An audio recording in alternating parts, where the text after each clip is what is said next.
अच्छा, measures of sustainability by using ESG framework का पहले तो मतलब पता करेंगे, लास्ट कॉन्सेप्ट है इसका। इसके बाद क्वेश्चंस है। एक दफा आप इसको देख लेना, कल इसके क्वेश्चन भी डिस्कस, आज अगर टाइम बचेगा बल्कि तो आज भी क्वेश्चन डिस्कस करेंगे। और एक मैंने एमसीक्यूज की फाइल बनाई है, इन सब टॉपिक्स की मैं आपको एक एमसीक्यूज की फाइल शेयर करूंगा। जैसे एक टॉपिक तैयार करना, उसके एमसीक्यूज हल कर लेना। ये बेसिकली 4 फेज हैं। यहाँ पर तो 11.1 लिखा हुआ है। 11.1 लिखने का मतलब है कि इसमें 11 मुमकिन क्वेश्चन बन सकते हैं, उनमें से एक सवाल हमें या 2 सवाल पेपर में आएंगे। बट इसका जो आई कैप ने सेक्शंस बनाया है ना, वो 4 बनाए। 4 हिस्सों में ये चैप्टर डिवाइड किया है। मैंने भी 4 हिस्सों के ना, हर हिस्से के ना 50-50 एमसीक्यूज डिजाइन किए हैं। आपने करना यह है कि जैसे ही वो एक कंप्लीट कर लोगे, आंसर शीट के साथ भेजूंगा, तो आपने उसके ना आंसर्स वेरीफाई कर लेने हैं। और अगर कोई आंसर गलत लगा हुआ तो वो डिस्कस कर लेना, वो हम डिस्कस भी कर लेंगे। एमसीक्यूज हल करने से आपके एमसीक्यू वाला पोर्शन कंप्लीट हो जाएगा। और बाकी इस सवाल को करने, ये सिनेरियो बेस्ड क्वेश्चन है ये जो अभी हम करने लगे। पहले इसका मतलब सीखें। मैयर्स, मैयर्स का मतलब जब भी होता है ना, इसका मतलब होता है हमने कोई चीज बतानी है, वैल्यू क्वालिटेटिव या क्वांटिटेटिव, क्वांटिटेटिव, क्वालिटेटिव या क्वांटिटेटिव। सस्टेनेबिलिटी, कैसे पता चलेगा सस्टेनेबिलिटी है? कल हमने 2 तरीके पढ़े थे, क्वालिटेटिव, क्वांटिटेटिव। बेस्ट कौन सा था? ऑन नहीं, on the basis of objective, on the basis of, but mixture approach is considered to be best. Otherwise सवाल का जवाब ये था कि आपने ये देखना है आपका ऑब्जेक्टिव क्या है, उस हिसाब से मेजरमेंट ऑफ सस्टेनेबिलिटी मेथड इस्तेमाल होना है। बाकी चीजें आप लोगों ने एक नजर देखनी है, वो मुश्किल नहीं थी। ये सवाल है, इसलिए हम इसको थोड़ा सा डिटेल में कर लेते हैं।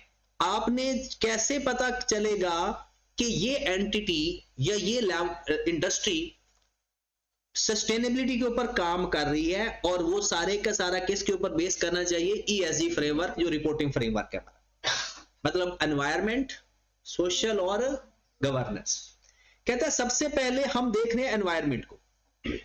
एक कंपनी की सबसे पहले देखेंगे कि उसकी environmental policy up to the mark है या नहीं, ये इंडिकेटर है। दूसरा, ये वो फैक्टर है जो कि हमें ये बताएगा कि इस एंटिटी ने एनवायरमेंट के ऊपर काम किया हुआ है, एनवायरमेंटल सस्टेनेबिलिटी डेवलपमेंट के ऊपर या नहीं किया।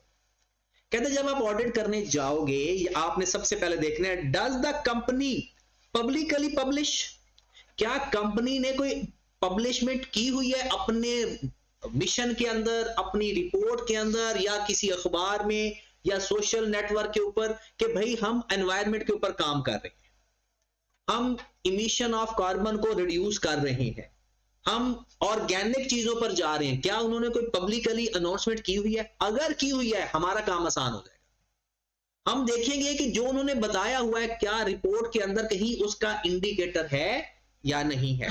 Follow an environmental policy and indicate where it can be accessed, yes या नो। ये हमें पता चल जाएगा, अगर है इसका मतलब है वो एनवायरमेंटल डेवलपमेंट के ऊपर काम कर रहे हैं। ग्रीन वॉशिंग वाला फैक्टर मौजूद है, लेकिन ये तो पता चल जाएगा ना, इसने ये बातें बताई हुई है, वो हमें ढूंढने में आसानी हो जाएगी। तो इंडिकेटर क्या है? एनवायरमेंटल पॉलिसी, क्या उसने कोई पब्लिकली बताया हुआ है या नहीं बताया हुआ, या वो एनवायरमेंटल पॉलिसीज को फॉलो कर रहा है या नहीं कर रहा। दूसरी बात, एनवायरमेंटल इंपैक्ट पॉलिसी क्या है? एनवायरमेंटल इंपैक्ट हमारे बिजनेस की एक्टिविटी की वजह से एनवायरमेंट में क्या इंपैक्ट हो रहे हैं, इसे क्या बोलते हैं भला? Environmental footprint. Environmental footprint, has the entity faced and legal या regulatory responsibility due to environmental impact, yes और नो। मतलब हमारी कोई लीगल रिस्पॉन्सिबिलिटी बनती है? क्या मतलब? ये जो लोग ईंटों के भट्ठों पे काम करते हैं, आपको पता सर्दियों में इन्हें बंद करवा दिया जाता है मोस्टली, और अगर जो चला रहे हैं, अगर उनसे बातचीत करो ना, अगर आप में से भी कोई बंदा है या बातचीत करो, तो वो कह रहे होंगे कि हम ना एक केमिकल इस्तेमाल कर रहे हैं जिससे ये हम इसके अंदर जो कार्बन इस्तेमाल हो रही है ना, वो मिटिगेट हो रही है, कम हो रही है। बेसिकली होता है कि सर्दियों में ना ये फैलती ज्यादा नहीं है, गर्मियों में तो वो डिजोल्व हो जाती है ना, गर्मियों वो हीट की वजह से, सर्दियों में ये हीट डिजोल्व नहीं होती, इसका इम्पैक्ट आ जाता है और वो लोगों की सेहत के लिए बुरी होती है। तो इसलिए वो कहते हैं क्या कोई ऐसा केमिकल इस्तेमाल हो रहा है या नहीं हो रहा, क्या लिखा हुआ, has the entity faced legal या regulatory responsibility due to environmental impact. Environmental policy का क्या मतलब होगा कि कोई इन्होंने अनाउंसमेंट की हुई है या नहीं। एनवायरमेंटल इंपैक्ट का क्या मतलब है कि क्या इनकी कोई लीगल या रेगुलेटरी रिस्पॉन्सिबिलिटी बन पा रही है या। तीसरे नंबर पर रॉ मटेरियल। अब रॉ मटेरियल हम इस्तेमाल कर रहे हैं, आपको पता है कि एनवायरमेंट पे सबसे पहला इंपैक्ट होता है कि ऐसा रॉ मटेरियल इस्तेमाल करो जो रिन्यूएबल हो। सबसे पहले raw material usage per unit of output, कितना रॉ मटेरियल इस्तेमाल हो रहा है, percentage of non renewable raw material used. अगर हम कोई लकड़ी इस्तेमाल कर रहे हैं, लकड़ी इतनी जल्दी रिन्यूएबल नहीं है क्योंकि उस पर एक टाइम लगता है। अगर आप एक दरख्त को काट के उसकी लकड़ी इस्तेमाल कर रहे हैं तो आप ये भी तो देखें ना कि पीछे दरख्त काट के तो जो नया दरख्त इस एज पे आएगा उसको तो हो सकता है 2 साल लग जाए। तो क्या फिर आप ऐसा कुछ कर रहे हो कि नया जो दरख्त काट रहे हो, यानी पुराने दरख्त जो काट रहे हो, कोई नया दरख्त लगा भी रहे हो या नहीं। अगर आपने सपोज इतने टन लकड़ी इस्तेमाल करनी है तो आपको फिर इतने टन दरख्तों को 2 सालों में आपने इतने टन इस्तेमाल करनी है, तो आप ऐसा करें कि फिर उतने दरख्त भी लगाएं जो 2 साल के अंदर रिन्यू हो जाए। तो कहते हैं कितने परसेंट आप अपना रॉ मटेरियल के सोर्स ले रहे हो, ये मेजरमेंट है, मतलब हमें पता चल रहा है। ऊपर वाली ये दोनों चीजें क्या थी, क्वालिटेटिव, और ये क्या चीज आ रही है, quantitative. Percentage of recycled raw material used, इसका क्या मतलब है, कितना रॉ मटेरियल रिसाइकल हो जाता है। शॉपिंग बैग क्यों बंद हुए थे, वो नॉन रिसाइकलेबल होते हैं। मतलब जो रॉ मटेरियल आपका इस्तेमाल होके प्रोडक्ट बन गई और अगर उसको दोबारा इस्तेमाल किया जा सकता है, वो कहता है ये रिसाइकल हो सकता है। जैसे कोई प्लास्टिक की चीज है, वो प्लास्टिक की चीज हम इस्तेमाल कर लेते हैं, फिर वही वाली प्लास्टिक अगर किसी और चीज में इस्तेमाल होती है, इसका मतलब है वो ऐसे गंदगी नहीं फैलाएगी।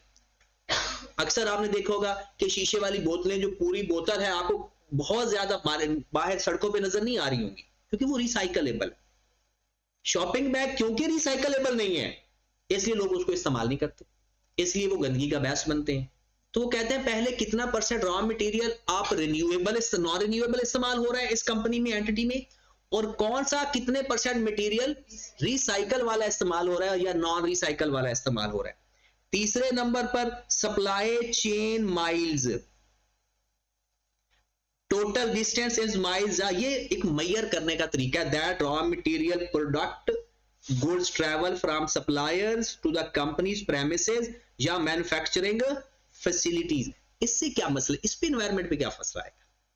तो जाहिर सी बात है जब ट्रैवलिंग होगी कंजम्पशन होगी, किस चीज की कंजम्पशन है, फ्यूल कंजम्पशन है, उससे आपकी कार्बन प्रोड्यूस हो रही है।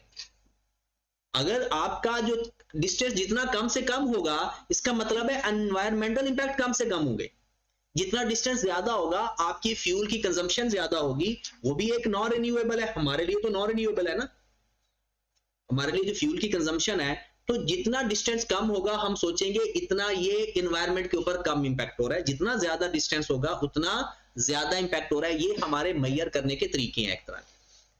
फिर उसके बाद प्रोडक्ट रिसाइकल रेट, इसका क्या मतलब है, चलो ठीक है ये रिसाइकल होना है, क्या ये 100% रिसाइकल हो जाता है, या फिर ऐसा है कि ये पूरा रिसाइकल नहीं होता, ये 80% रिसाइकल हो जाता है, 20% रिसाइकल नहीं होता।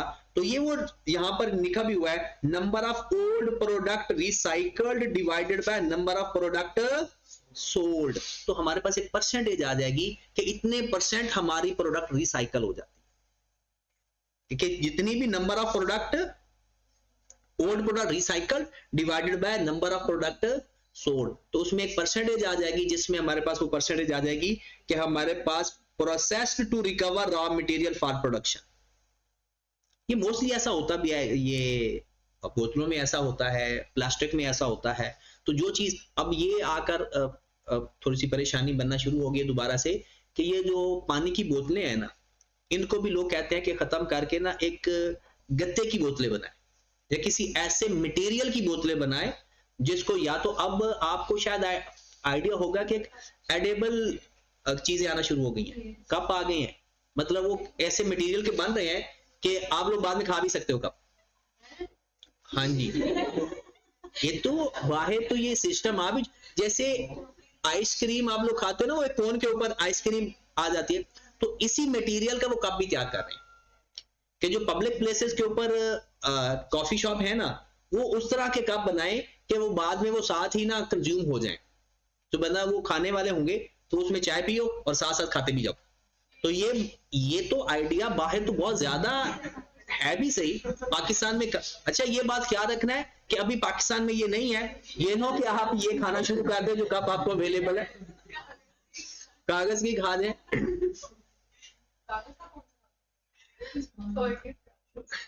और जिसका भी होता है उस बहस में हम क्या क्यों पड़े।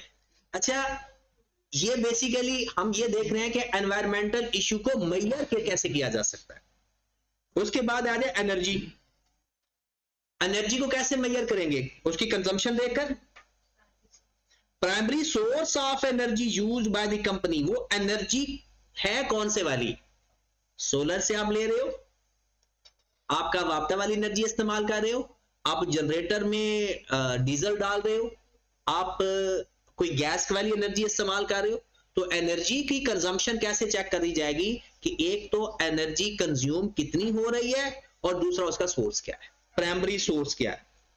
Percentage of total energy used in the generated from renewable source, कितनी एनर्जी आप रिन्यूएबल सोर्स से ले रहे हो, मिसाल के तौर पर सोलर से, सोलर से कितनी एनर्जी आ रही है, वापटा से कितनी आ रही है, जनरेटर से कितनी प्रोड्यूस हो रही है। एनर्जी इंटेंसिटी, एनर्जी इंटेंसिटी का क्या मतलब है? एनर्जी जो उसकी एफिशिएंसी, वो कितनी एफिशिएंट है। अब ट्यूबवेल के बारे में शायद आपको आइडिया हो थोड़ा सा, ये पानी जनरेशन के लिए इस्तेमाल, ये जो लोग अपने फसलों को पानी देते हैं ना, तो उसके लिए ट्यूबवेल जैसे ऐसे मोटर पंप जैसी चीज होती है वो भी। अब जो वाटर की बिजली से वो प्रोडक्शन हो रही है ना पानी की, उस पानी की जो स्पीड है या पर मिनट के अंदर या पर आवर्स के अंदर जो पानी प्रोड्यूस हो रहा है ना, वो ज्यादा है। वो जो सोलर से प्रोड्यूस हो रही है ना डायरेक्ट। अब तो ये बड़ी अच्छी बात आ गई है ग्रीन मीटर वाली। अब ग्रीन मीटर का ये तरीका कार है कि उन्होंने ना जो एनर्जी है ना वो वापटा वाली इस्तेमाल होगी, जो प्रोड्यूस होगी ना वो वापटा को चली जाएगी, तो जो एफिशिएंसी है ना वो मेंटेन रहेगी। पहले क्या होता था, हम अपनी एनर्जी खुद इस्तेमाल कर रहे होते थे, तो वो जो एनर्जी का वो जब आगे बादल आते थे तो पंखे भी स्लो हो जाते थे, बादल साइड पे होते थे तो पंखे तेज चलने लग जाते थे। ये बहुत ज्यादा लोग अभी भी स्टिल जो लोगों ने डायरेक्ट किया हुआ है ना, तो वो डायरेक्ट के अंदर जिसमें मीटर इन्वॉल्व नहीं है उसमें ऐसा ही होता है। तो अब ये जो ग्रीन मीटर वाला कॉन्सेप्ट है ना, इसमें वापटा को भी थोड़ी सी होगी कि चलो वो भी एक इदारा है, वरना ये इदारा ही बंद हो जाता। अब वो वापटा को भी चलो लगा कि चलो वो भूखे नहीं मरेंगे हरामखोर, मतलब वो मतलब हरामखोरी होते हैं ये, जितने ज्यादा ये काम तो कर नहीं रहे। अगर ये काम कर रहे होते, हमारे मुल्क में तो होता ही यही है कि काम ना हो सैलरी ज्यादा हो, तो काम ना करने वाले जो बैठे हैं ना, तो वो भी उनकी बचत होगी। अगर ये बंद हो जाता तो ज्यादा बेहतर होता। वाटर मैनेजमेंट, अच्छा ये पाकिस्तान में वाटर मैनेजमेंट बहुत कम है, बहुत ना होने के बराबर। यहां तक कि जब आप सुबह नहाते हो जैसे ऐसी शक्लें हैं, हालांकि आप लोगों को 1 लीटर पानी से ज्यादा इजाजत ही नहीं होनी चाहिए पूरे दिन में इस्तेमाल करने की, जैसे कि आप सबकी बात नहीं कर रहा। तो लेकिन हमारे यहाँ वाटर की कंजम्पशन ना फैक्ट्रियों में देखी जा रही है ना बाहर घरों में देखी जा रही है, क्योंकि अल्लाह ने लामहदूद वाटर दे दिया हमें। ये है ये भी नॉन रिन्यूएबल, ये रिन्यूएबल नहीं है, लेकिन चलो जब तक आ रहा है, और जब हमें कोई पानी की कमी आती है तो अल्लाह एक रहमत फरमाता है, सिलाब आ जाता है हमारे मुल्क में, तो पानी की कमी वैसे पूरी हो जाती है। जी नहीं नहीं, तो आप लोगों को तो मैंने टाइम फ्री कर दिया है, टाइम फ्री से जब मर्जी दे दे। हाँ अवेलेबल 10 बजे होगा।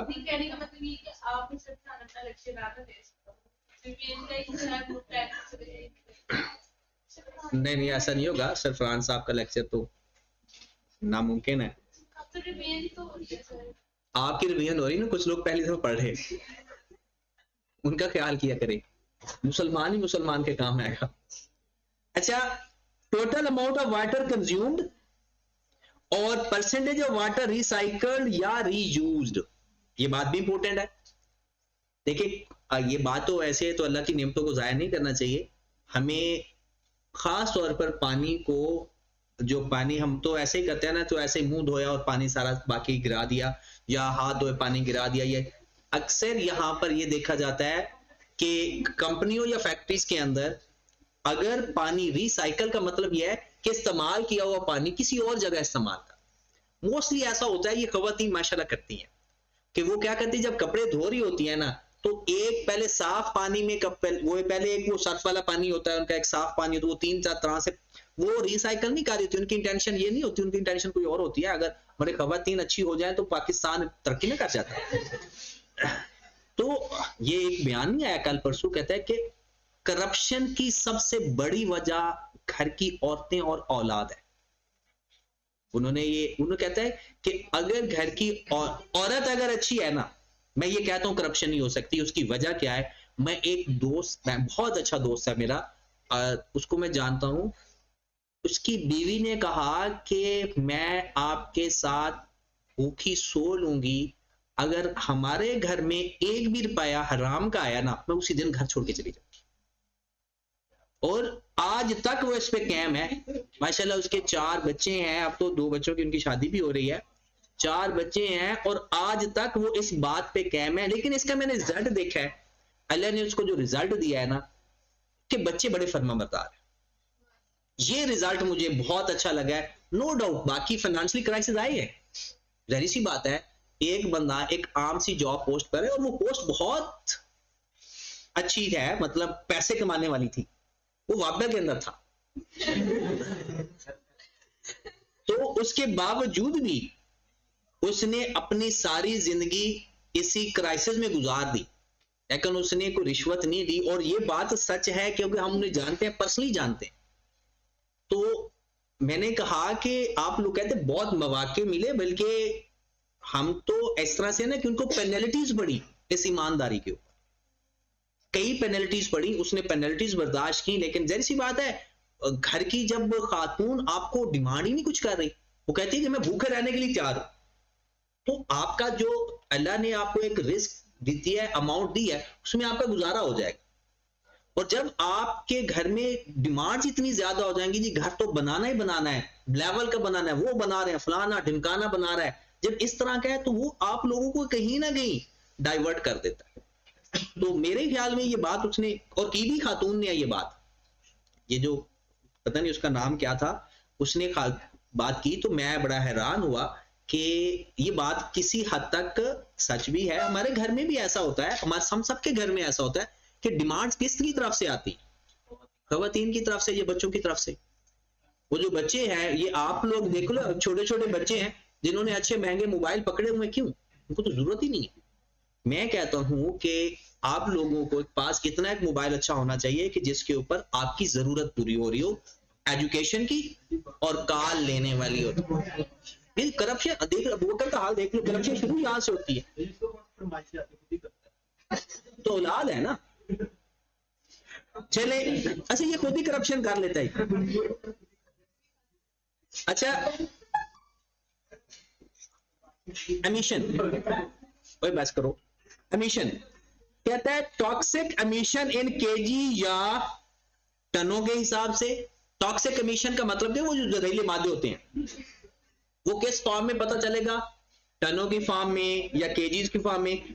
कार्बन फुटप्रिंट कैसे पता चलेगा, CO2 emitted in metric ton या फ्यूल यूजेज, ट्रांसपोर्ट, इलेक्ट्रिसिटी। अच्छा ये बड़ा इंपॉर्टेंट है, कार्बन इमिशन का हमें बहुत सारी इमिशन, कार्बन इमिशन का तो पता ही नहीं चलता ना, लेकिन हमें सिर्फ ये वो पता लग रहा होता है जो धुआं नजर आ रहा होता है।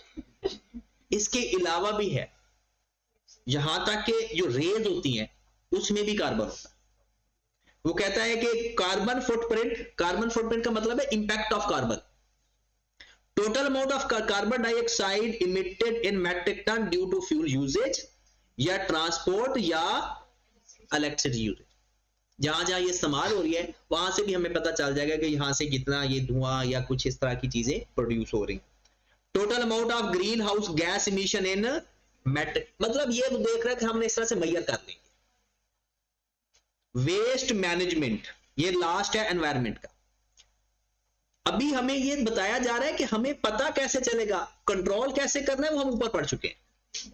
इनको कंट्रोल कैसे करना है वो हम पहले पढ़ चुके हैं। अब हमने इसको मेजर कैसे करना है कि भाई किस मुल्क में कितनी या किस इंडस्ट्री में कितनी ये चीजें एनवायरमेंट को इंपैक्ट कर रही हैं। अब वेस्ट मैनेजमेंट से कैसे, total amount of wastage generated, wastage generate कितनी हो रही है।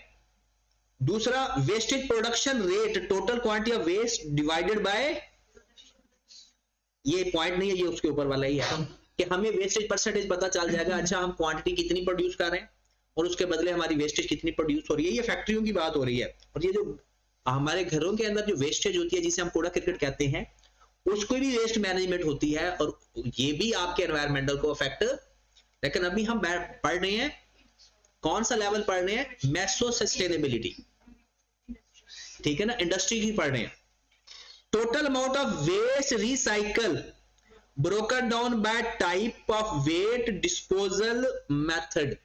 रिसाइकल अगर हो रही है तो ये वेस्ट बहुत जबरदस्त बन गई कि जो वेस्टेज किसी न किसी जगह इस्तेमाल हो रही है या उसी प्रोसेस में रिसाइकल हो रही है, तो फिर तो हमारी वेस्टेज की रेशो कम हो जाएगी। 50 ton of waste generated, 30 ton recycle, 15 ton send to landfill या 5 टन बर्न्ड। इसका मतलब क्या है, इस 50 टन को वो अपोर्शन कर रहा है कि हमारा टोटल 50 टन वेस्टेज हुई थी, 30 टन उधर ही इस्तेमाल हो गई, 15 टन हमने लैंड, अक्सर ये होता है कि लैंड की जरखेजी बढ़ाने के लिए ना वो कुछ वेस्टेज उस पर डाल दी जाती है। वो लोग कहते हैं कि इससे जमीन जरखेज हो जाती है, कहते हैं कि 15 टन उधर चल जाएगी और 5 टन को हमने जला दिया। ये असल वेस्ट है, जिसको जलाया फिर जलाएंगे तो फिर कार्बन एमिशन का मसला है। अब ये टोटल कितने हो गए, नंबरिंग देख लेंगे, हमें याद रह जाएगा। एक हो गया एनवायरमेंटल पॉलिसी, ये कैसे मेजर करेंगे, पब्लिसिटी से। दूसरा आ जाएगा एनवायरमेंटल इंपैक्ट, ये हम देख लेंगे रेगुलेशन से कि इसके ऊपर कोई रेगुलेशन लग रही है या। तीसरा रॉ मटेरियल, रॉ मटेरियल को कैसे देखेंगे, इस्तेमाल कितना हो रहा है, रिन्यूएबल कितना है, रिसाइकल वाला कितना है, ट्रांसपोर्ट कहां से आ रहा है और कितने परसेंट रिसाइकल हो रहा है। 3, चौथा एनर्जी, एनर्जी को कैसे देखेंगे, कंज्यूम कितनी हो रही है, प्राइमरी सोर्स उसका जनरेट करने का क्या है, जनरेट फ्रॉम रिन्यूएबल सोर्सेस से, उस एनर्जी की एफिशिएंसी और energy save due to implementation improvement, energy save कितनी हो रही है। उसके बाद ये नंबर 4 था। नंबर 5 वाटर मैनेजमेंट, इमिशन और वेस्ट मैनेजमेंट। तो ये 7 केपी है, पेपर में कुछ 4 आपको आ जाएंगे और वो कहेगा कि how to measure these factors, how to measure. और जब सवाल आएगा ना हाउ टू रेक्टिफाई या इसको इसकी रेमेडीज क्या होंगी, तो फिर हम लिखेंगे कि अच्छा वेस्ट मैनेजमेंट को किस तरह से इंप्रूव करना है, वो हमने पहले ही इसमें पढ़ चुके हैं। ये थे सारे सातों के सातों एनवायरनमेंट के। अब आ जाते हैं सोशल। सोशल का मतलब होता है एक इंसान की जिंदगी, एक मुआशरे की जिंदगी, या जो आपकी एंटिटी में काम कर रहे हैं उन लोगों की जिंदगी, उसे बोलते हैं सोशल। सोसाइटी से निकला ये। पहली बात, आपके फुल टाइम एम्प्लॉय कितने हैं। अच्छा, फुल टाइम एम्प्लॉय में क्या फैक्टर होता है, 2 फैक्टर्स होते हैं। पहला फैक्टर वो निकम्मा हो सकता है, अगर हम मैनेजमेंट की बात करें फुल टाइम एम्प्लॉय हमेशा निकम्मा होने की चांसेस होते हैं। और दूसरा यह है कि वो मेंटली तौर पर सिक्योर होता है। 2 बातें, एक नेगेटिव बताइए और एक पॉजिटिव। पॉजिटिव यही है कि वो मेंटली तौर पर सिक्योर होता है, उसे कोई जॉब के छोड़ने छुड़ने की टेंशन, और दूसरा ये होता है ना कि वो मेंटली तौर पर रिलैक्स हो जाता है, उसे कोई टारगेट्स वगैरह की टेंशन नहीं होती। हम कैसे मेजर करेंगे, number of full time employees को काउंट कर लेंगे। हम कहेंगे अच्छा ये शहजादी, monetary and non monetary benefits, ये कैसे पता चलेगा? उसको वेजेस कितनी मिल रही हैं, सैलरीज, अलाउंस एंड, क्योंकि मॉनिटरी तो पता चल जाएगा ना वेजेस, सैलरी, अलाउंस से, और अदर बेनिफिट्स में क्या आ जाएगा कि उसको कोई मोस्टली ऐसा होता है ना कि वो फैमिलीज को टूर में भेज देते हैं, कहते पैसे हम दे देंगे आप जाओ रिहायशी करो, ये नॉन मॉनिटरी है। घर दे दिया रहने के लिए, वो इनडायरेक्टली तो मॉनिटरी हम कह सकते हैं। वर्किंग कंडीशन अच्छी कर दी, एसी लगवा दिया, पहले एसी नहीं लगा हुआ था, तो ये वर्किंग कंडीशन जो बेस्ट कर देना होता है वो क्या किस में चला जाएगा, नॉन मॉनिटरी में। Attrition rate, percentage of employee, attrition का मतलब होता है आना जाना, लोग एंटिटी से इस एनवायरमेंट से निकल कितने रहे हैं और आ कितने रहे हैं। जिसका रेट ज्यादा होता है ना वहां कंफर्टेबिलिटी कम होगी, ज्यादा कम होगी।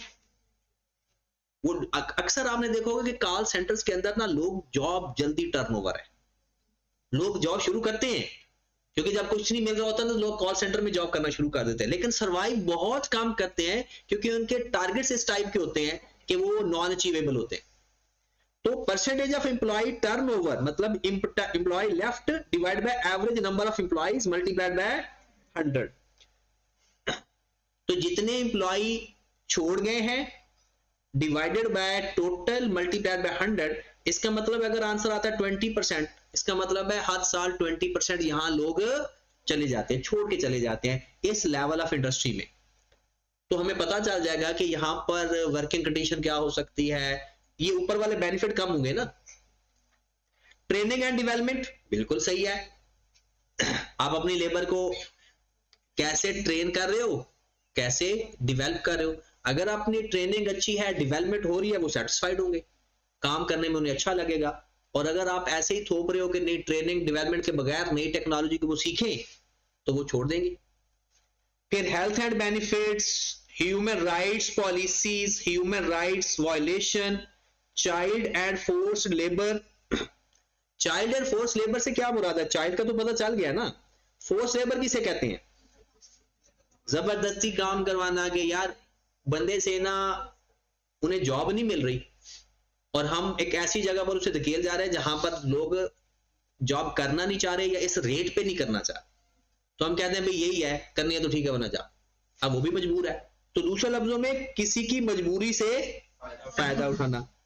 Gender parity ratio at work force, आ गया जेंडर पैरिटी, मतलब क्या है, मर्द और औरत की रेशियो। ये जो पाकिस्तान के अंदर इंटरनेशनल फर्म्स हैं उनके लिए ये जरूरी हो गया है कि कम से कम इतनी फीमेल्स को उन्होंने इंडक्शन देनी ही देनी, अदरवाइज कोई भी फर्म किसी फीमेल को इंडक्शन दे ही ना। ये नहीं कि वो कॉम्पिटेंट नहीं होती, मेन प्रॉब्लम ये होता है कि उनकी सेफ्टी इशू। एक तो ये प्रॉब्लम है क्योंकि यहां पर हमारे यहां लेट सिटिंग का एक है इशू, तो ये अब इंडस्ट्री के जो आर्टिकल्स ओपन हो गए हैं ये फीमेल्स के लिए बड़े बेस्ट हैं और वो प्रेफर भी कर रहे हैं क्योंकि उन्हें ना तो लेट सिटिंग का मसला है और ना ही आउट ऑफ स्टेशन जाने का इशू है। उनकी एक प्लेस है, वहां पर जाना है, वहां से ही आना है। लेकिन जो फर्म वाले होते हैं, जैसे अगर आपका क्लाइंट है DHA रोड के ऊपर या रेविड रोड के ऊपर और आपको ऑर्डर मिलता है सुबह 8 बजे पहुंचना है, सुबह 8 बजे आप क्लास में कभी नहीं आए, तो वहां पर अगर पहुंचते हो धुंध का मसला, फलाना टिमकाना, और वहां पर काम भी रहता है। खबरदीन कहते हैं मुझे तो डर लगता है, मैंने तो अभी जाना है, मैंने तो 4 बजे पहुंचना है, मेरे अबू ने कहा था, फलाने ने, टिमकाने ने। फिर दूसरा ये एक जो और इशू आता है वो मैरिज का इशू है। जो खवातीन की शादी के लिए कम से कम उन्हें आई कैप ने 1 साल अलाउ किया हो कि आप 1 साल की छुट्टियां ले सकते हो, लेकिन उसके लिए आपको फिर अपने, इसे बोलते हैं आर्टिकल एक्सटेंड करवाना। आपके आर्टिकल खत्म नहीं होंगे, एक्सटेंड हो जाएंगे 1 साल के लिए, आप 1 साल की छुट्टी ले सकते हो। मर्दों को नहीं मिलती है शादी पे छुट्टियां क्योंकि वो उन्हें मैक्सिमम 1 हफ्ता ही है। तो ये चीजें वो कहते हैं कि आपने ये देखना है कि percentage of women in the workforce including the women at executive management level versus in the rest of, ये सारा किस में आ जाएगा? सोशल मेजरमेंट में आ जाएगा। इसकी भी काउंटिंग करने पहले ये कंप्लीट कर लेते हैं। ये है आसान से आगे बस एक लाइन लिखी हुई है, मेन आपने सिर्फ ये लिख देना, community and social work, number of hours spent या other community investment made as a percentage of pre tax profit. Local procurement, local procurement का मतलब प्रोक्योरमेंट क्या होता है? परचेज करना, परचेजिंग ऑर्डर। आप लोकल लोगों से कितना खरीद रहे हो, उससे क्या होगा? सोशल लाइफ इंप्रूव होगी, क्योंकि हमने सोसाइटी के अंदर पढ़ा है कि उससे हमारे जो लोकल लोग होते हैं ना, आपने उनको प्रेफर करना है उन एम्प्लॉयमेंट में भी और सप्लायर चेन के अंदर भी, कि आपने उनसे चीजें खरीदनी है ताकि उनका कारोबार आगे फ्लरिश हो। लोकल प्रोक्योरमेंट कितनी है? वर्कफोर्स सेफ्टी कितनी है? इंप्लॉइज हेल्थ एंड वेलबीइंग, यानी इंप्लॉइज की सेहत और उसकी तंदुरुस्ती के लिए और बाकी अच्छाई के लिए क्या काम हो रहा है। तो ये हैं तो ज्यादा, लेकिन सीधे सीधे साफ सुथरे से हैं, काउंट कर लेना बेहतर है। 1 2 13 है टोटल। तो ये इससे ये होगा कि आपको चलो 13 तो सारे याद नहीं आएंगे, और जितने भी याद आते हैं अपने आप को, आपको अगर चाहते हो ना कि आपको ज्यादा याद आए, अपने आप को एम्प्लॉय और मजलूम एम्प्लॉय बना लो। तनख्वाह का मसला बता देना, हेल्थ का मसला बता देना, वेलबीइंग का मसला बता देना, जो जो आपको मसले आते हो सकते हैं वो सारे बता देना। वही सोशल इशू 30 से ज्यादा हो जाए। उसके बाद लास्ट गवर्नेंस। अब गवर्नेंस तो बस बाद में बातें कर लेना, बाद में क्लास के बाद मैंने आपके साथ नहीं होना, आप लोग जो भी अपनी पोशीदा बातें करनी है वो बाद में कर लेना, क्योंकि कुछ ना तो मैंने सुनना भी है, साथ तो सुनने एनवायरमेंट वाले। वह एनवायरमेंट वाले याद में करने बैठ जाना, पहले इसको कंप्लीट करना जी। गवर्नेंस किसी भी एंटिटी का मैनेजमेंट का स्ट्रक्चर को कहते हैं, और ये इधर क्या कर रहा है? ESG, यहां तो हम एनवायरमेंट देखते हैं, सोसाइटी देखते हैं, गवर्नेंस भी देखते हैं इस फ्रेमवर्क के अंदर, कि अगर आपका जो गवर्नेंस स्ट्रक्चर एक फेवरेबल है तो आप, क्योंकि यानी कारोबार बढ़ेगा तो सब कुछ ठीक होगा। सारे पाकिस्तान के अंदर ये रेगुलेशन इतना, ये रेगुलेशन अच्छे हैं, करप्शन की वजह से कारोबार आगे नहीं बढ़ रहा। मतलब ये जो इवन के मैं कहता हूं कि आप अगर यहां पाकिस्तान में कारोबार करना चाहते हैं तो वही बंदा कर सकता है जो फ्रॉडिया। वजह क्या है कि वो जगह जगह उसमें ना आपको हर जगह, पाकिस्तान का मसला नहीं है, ये एशिया का मसला है, जगह जगह आपको पैसे खिलाने पड़ते हैं। अब कोई छोटे से छोटा कारोबार भी करोगे ना, और मजे की बात यह है अगर आप करप्शन करोगे तो आपको सेफ्टी मिलेगी, आपको फेवर मिलेगी, आपको इजी होकर आप कारोबार करोगे। अगर आप रूल्स के ऊपर काम करोगे आप जलील होंगे, अल्टीमेटली आपको अपना कारोबार बंद करना पड़ेगा। अब मिसाल के तौर पर एक छोटी सी बात मैं करता हूं कि यहां पर एक बंदे ने रेडी लगाई है, वो आने वाले बंदे को 200 रुपया देता है, वो चला जाता है। अगर वो कहता है कि यार नहीं मैं अपने हलाल से कमाना चाहता हूं, तो वो इसकी रेडी उठाकर फेंक देंगे। अगर यहां पर इजाजत ही नहीं है इन केस, तो फिर वो खड़ा क्यों है? वो ऐसी जगह पर खड़ा हो जहां पर उसको इजाजत होनी चाहिए, और अगर इजाजत यहां पर है तो फिर 200 रुपए क्यों दे रहा है फिर वो? लेकिन ऐसा नहीं है, ये हमारे यहां ऐसा ही है। पाकिस्तान के अंदर जो बिजली चोरी हो रही है, ये करप्शन की वजह से तो चोरी हो रही है। अगर वो इसके ऊपर काम करते हैं, वो बंदा हलाल तरीके से काम करेगा, उसको परेशानियां ही परेशानियां। वो आए दिन वो कहेगा जी कमर्शियल करवाओ, फलाना करो, डमकाना करो। ये हमारे यहाँ आपने अक्सर देखा होगा कि एसीओ की टेंशन चलती रहती है। कई दफा वो भाई साहब वापटा का एक आया, उसने कहा कि आपको 50 से 70 हजार रुपए की रेंज में बिल आएगा, जितना मर्जी कंजम्पशन हो, 30,000 आपने मुझे देना है, टोटल आपका 1 लाख का बिल आएगा गर्मियों में, आप जितना मर्जी कंजम्पशन करोगे, कोई टेंशन वाली बात नहीं हो। और हमारा बिल 6 लाख 5 लाख 5.5 लाख तक आता है गर्मियों में, नॉर्मल है ये बिल। इस वजह से वो जान निकल रही होती है। और नॉर्मली मैंने देखा है कि उसने मुझे अपने मुंह से बताया कि कौन कौन ऐसा कर रहा है। जब लोग आकर मुझे कहते हैं सर यहां पर ही आपके कॉलेज को कोई मसला है, बार बार वो एसी बंद करवा दे, तो फलां तो कभी बंद ही नहीं करते। अब हम तो वैसे, क्योंकि अगर मैं ये बात आगे करता इन केस और वो मेरी बात ये मान लेते तो सारी जिंदगी मैं भी गया, क्योंकि सहूलत का तो मैं बन गया ना करप्शन का। और मजे की बात ये है कि जो नवीद साहब है वो इस चीज पर कभी आते ही नहीं। वो कहते हैं कि तरलों पे कर लो कभी गलत काम ना करो, जो मर्जी है। वो कहता है जितना गलत का नतीजा गलत ही है, कहीं ना कहीं इसका रिजल्ट आपको सामने आएगा। और कहता है कि आखिरकार इस एज में मैं जेल की हवा खाते अच्छा लगूं। तो उन्होंने आज तक वो अफजल को कह देते हैं यार किसी कम से कम कोशिश किया करो, जितना बचा सकते हो बचाओ। वो आप लोग हालात देखते भी होंगे, बड़ी अजीब सी सिचुएशन क्रिएट हो जाती है। अब इसलिए उन्होंने अभी ये 50% या 60% सोलर लगा है, 40% की पेमेंट हो चुकी है, वो भी अब लग जाना है।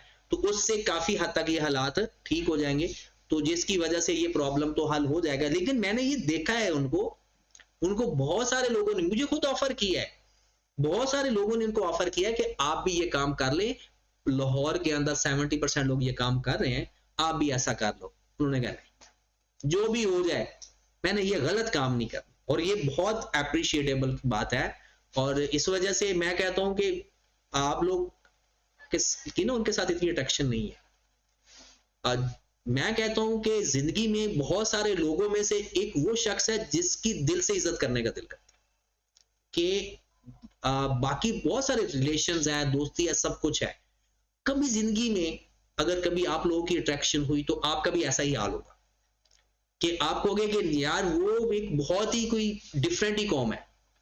और सच में ऐसा ही है कि वो आप लोग से कभी जिंदगी में मुलाकात होगी, शायद मैं उन्हें मना दो रहा हूं कि अगर वो मान जाएं कि रिपोर्टिंग फाइनल की वो पढ़ाएं, तो कभी रिपोर्टिंग में आप लोग उनसे वास्ता पड़े तो फिर आपको लगेगा कि नहीं, दुनिया तो है ही इस जैसे इंसान की। वो सच में बहुत, अल्लाह ताला उनको सेहत दे। अच्छा, गवर्नेंस में हमने क्या देखा? गवर्नेंस में क्या चीज है? गवर्नेंस के अंदर मैनेजमेंट का स्ट्रक्चर। अब सबसे पहले वो इधर अबू बकर, बाद में मैं तेरा तो करता हूं इलाज। सबसे पहले वो कहता है जेंडर डाइवर्सिटी ऑन बोर्ड। अब बोर्ड किसे कहते हैं? Director level. Percentage of board seat taken by women. लाओ जी, चलो ठीक है। ये सोशल भी आ गया थोड़ा सा, क्योंकि सोशल में भी तो यही था कि आपने वो खवातीन को कितनी ये जेंडर पैरिटी रेशियो के अंदर percentage of women in the workforce including women at executive level. पूरी दुनिया इस चीज के ऊपर काम कर रही है, लेकिन शुक्र तो नहीं है। फिर भी आज भी लोग यही कहते हैं कि खवातीन के साथ ज्यादती हो रही है। शायद किसी लेवल पर हो रही होगी, ये बात सच है, लेकिन जितनी मर्दों के साथ हो रही है वो कोई पूछता ही नहीं है। घर में आप देख लें, बहन और भाई की लड़ाई होगी, गलती भाई की, मार दिया या थोड़ा सा ऐसे हाथ ही लगा दिया तो फिर चीखो पुकार तो पूरे घर में सुनाई देती है। और अब्बा जी ने आते ही ना जो पकड़ना उसने कान पकड़ना है तो भाई साहब का पकड़ना है। और मतलब हर लेवल पे देखो, अगर हमारे माँ बाप लड़ रहे होते थे तो बाप बेचारा चुप करके बैठा होता था, माँ बोली जाइए, बोली जा रही, बोली जा रही, बाप ने एक ही भी बात कर दी। मुझे याद है मेरे वालिद साहब ने एक दफा सिर्फ इतना कहा था, आपके भाई बड़े अच्छे हैं। बस फिर 6 दिन पर वो जंग नहीं खत्म हुई। आपने मेरे भाई को क्यों कहा? लेकिन मेरे मामू इतने भी अच्छे नहीं थे। लेकिन और वो जो मेरे वालिद साहब के, मेरे चाचू और फूफियों के बारे में, वो तो कोई लाइसेंस ना लिया हुआ अम्मा ने, जो मर्जी कह रही, फिर भी खबर नहीं मसाइल है। चले जी, बोर्ड इंडिपेंडेंस। बोर्ड इंडिपेंडेंस क्या है? पहले क्या है? जेंडर डाइवर्सिटी ऑन बोर्ड, के मेल कितने हैं, फीमेल कितनी है। फिर बोर्ड इंडिपेंडेंस, उनको किस हद तक डिसीजन लेने की इजाजत है। Percentage of board seats taken by independent director. फिर board separation of power. Separation of power में क्या हो जाएगा? कितने लोगों को क्या क्या पावर, एक ही बंदे को तो नहीं। अक्सर हम कहते हैं कि डिवीजन ऑफ लेबर बहुत बेस्ट चीज होती है, तो अगर एक ही बंदा 5-6 चीजें संभाल रहा है तो वो काम खराब होगा, और हर पावर अलग अलग डेलीगेटेड है तो ये काम आसान होगा। Voting results, gender pay ratio law, ratio of median males, male salary कितनी है और फीमेल सैलरी कितनी है। इंसेंटिव पे, इंसेंटिव का लिंक किसके साथ है? परफॉर्मेंस के साथ है या खूबसूरती के साथ है या किसके साथ इंसेंटिव दिया जाता है? बिजनेस एथिक्स एंड कोड, ये एक रियलिटी है। बिजनेस एथिक्स एंड कोड, कौन कौन से कोड ऑफ एथिक्स बिजनेस के, अब पाकिस्तान के अंदर भी ये चीजें आ गई, इवन कि आपके ऑडिट के अंदर आ गए हैं। जो आप लोग एथिक्स पढ़ते हो ना, टैक्स में पढ़ते हो, वो टैक्स के एथिक्स कोड ऑफ एथिक्स है। ऑडिट वाले ऑडिट में पढ़े जाते हैं, और बिजनेस के भी अब हमारे सिलेबस में शामिल है सीफैप लेवल पे। तो बिजनेस का कोड ऑफ एथिक्स भी आ जाता है, लेकिन हम एक ही तरह के सारे लिख देते हैं। सप्लायर कोड ऑफ कंडक्ट, फिर ब्राइबरी एंड एंटी करप्शन और कारपोरेट गवर्नेंस के कंपोजिशन ऑफ बोर्ड कैसे है, beyond the gender in terms of age, tenure, skills and, ऊपर वाला उसने जो स्ट्रक्चर बताया है वो बताया है जेंडर सिस्टम के ऊपर, और ये वाला किसके ऊपर बना रहा है, एज कितनी है, टेन्योर, स्किल्स एंड एक्सपर्टीज। तो ये सारी चीजें इसमें हैं भी थोड़े, मेरे ख्याल में 10 है, 1 2 3 4 5 6 7 8 9 और 10 ये है, 7 है एनवायरमेंट के और 13 है सोशल के। उसने पहले इंडिकेटर बताया, केपीआई की परफॉर्मेंस इंडिकेटर, और how to measure that for the point of sustainability. आपने बस घर में ये दो पहले 3 पिलर वाला, और फिर इसके ना क्वेश्चन लाजमी आपने एक दफा अटेम्प्ट करने हैं। जैसे ये क्वेश्चन पास पेपर का आया हुआ है, हाँ जी,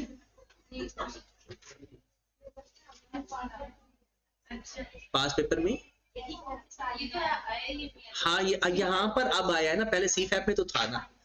तो ये सारे क्वेश्चन ना सीफैप के हैं, अब ये आ इधर गया है, तो फिर यहाँ पर ही हमने इसको पढ़ना है। पहले ये होता था मैनेजमेंट चेंजेस के नाम से, मैनेजमेंट स्ट्रक्चर के नाम से, अब नाम उसने सस्टेनेबिलिटी कर दिया है, बाकी सारा मसला वही है। तो ये आपने बल्कि ये याद करना है, क्वेश्चन कल हम अटेम्प्ट करेंगे। दोनों 3 पिलर वाला आपने वादा किया था, याद करके और कल आपने छुट्टी करनी थी। कल तो आपका R2 का टेस्ट है, आप एक में गो थ्रू करके आना, एक नजर पढ़ के आना, ताकि हम पास पेपर करें ना, तो आपको बातें, वैसे तो ये ऑलमोस्ट याद ही होंगी थोड़ी थोड़ी बातें, तो कल हम इसके क्वेश्चन करेंगे और कल ही इसका लास्ट लेक्चर करते हैं। वो तो मैं आपको ना MCQ देता हूँ ना, वो आपने हल कर लेना है बस, बल्कि सुनना तो है।